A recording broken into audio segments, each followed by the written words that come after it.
Le chanteur inconnu, un film de 1931 de Victor Tourjansky, scénario de Henri Decoing, Henri-Georges Clouzot et Henri Diamant-Berger, où il n'était pas moins de 3 Henri pour signer ce petit chef-d'œuvre. Alors nous retrouvons dans les rôles principaux Simone Cerdan, Simone Simon, Lucien Murator, Jean-Max et Jim Gérald. Le sujet, un chanteur, il s'agit bien sûr du ténor Lucien Murator, un chanteur que l'on croyait mort est retrouvé amnésique en Russie.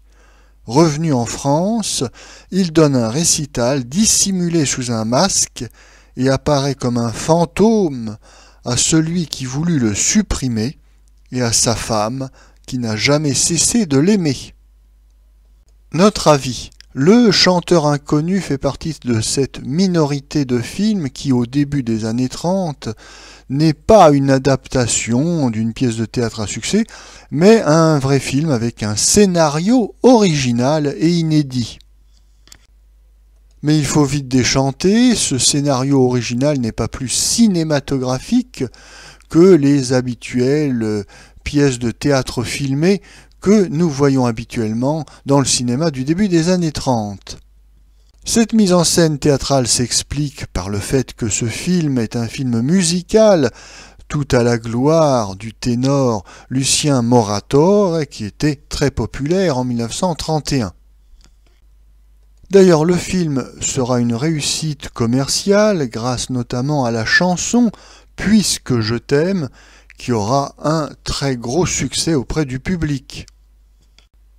Notons d'ailleurs que le tour de chant de Lucien Murator est le seul intérêt du film, tant l'histoire est d'une consternante médiocrité.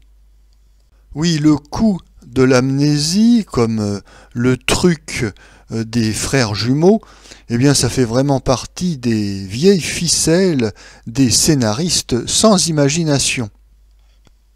Mais pourquoi se gêner lorsque le public est lui aussi dépourvu d'imagination? Et d'ailleurs, on notera que bien que cette histoire soit totalement idiote, elle n'en sera pas moins reprise par un des co-scénaristes, Diamant-Berger, qui ne laisse jamais perdre une mauvaise idée.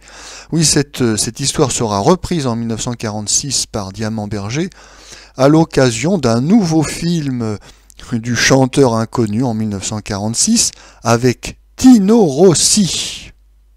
Cette seconde version sera tout aussi ennuyeuse que la première, mais notons que dans le film réalisé en 1931 par Tourjansky, on a droit au début du film à de beaux décors de studio sur un village russe enneigé, oui, décors soignés et qui a un petit côté poétique tout à fait charmant. Malheureusement, par la suite, le film se contentera de séquences tournées dans un grand théâtre parisien avec des scènes en plan fixe d'une grande banalité.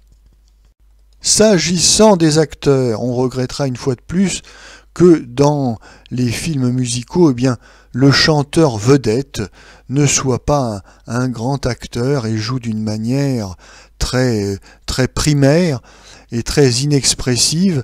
Et cela, que l'on soit un grand ténor comme Lucien Murator, ou bien un simple ténorino comme Tino Rossi.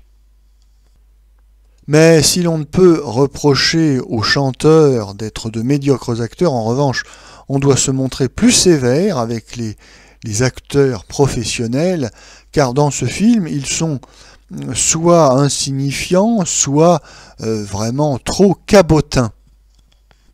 On remarquera cependant dans la distribution la présence d'une jeune débutante qui connaîtra un certain succès dans les années 30 et 40. Il s'agit de Simone Simon, dont c'est ici le premier film. Alors, elle a été découverte par Tourjansky.